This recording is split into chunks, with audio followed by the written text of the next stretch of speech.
Tahukah kamu, berdasarkan data dari PISA, PIRLS, dan World's Most Literate Nations, peringkat minat baca siswa Indonesia berada pada posisi rendah di antara negara-negara lain.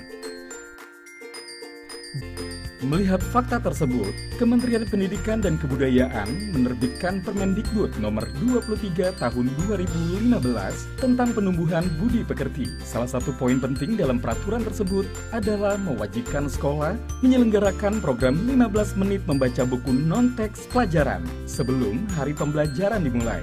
Diharapkan melalui kegiatan ini, siswa terbiasa membaca buku setiap hari dan terbentuk budaya baca di sekolah. Lalu, apa saja yang bisa dilakukan dalam program 15 menit membaca buku non-teks pelajaran sebelum hari pembelajaran dimulai?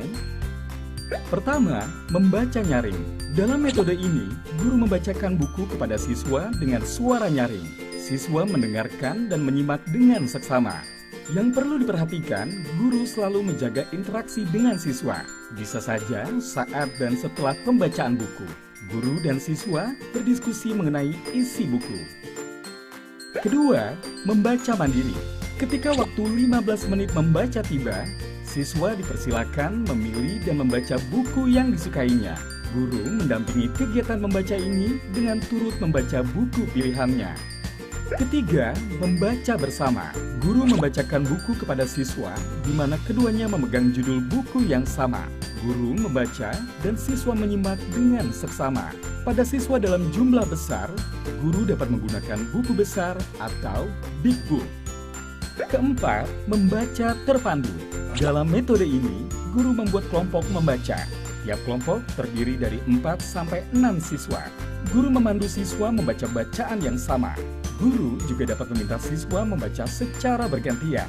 Setelah kegiatan membaca bersama selesai, guru mengajak siswa mendiskusikan bahan bacaan. Ada beberapa hal yang perlu diperhatikan dalam kegiatan membaca. Buku yang digunakan adalah buku bacaan selain buku pelajaran. Siswa diperkenankan untuk membawa buku dari rumah. Kegiatan membaca berfokus pada sikap peserta didik dan bersifat memotivasi mereka. Kegiatan berlangsung dalam kondisi yang menyenangkan. Guru menjadi teladan membaca bagi siswa, sehingga guru turut membaca saat siswa membaca.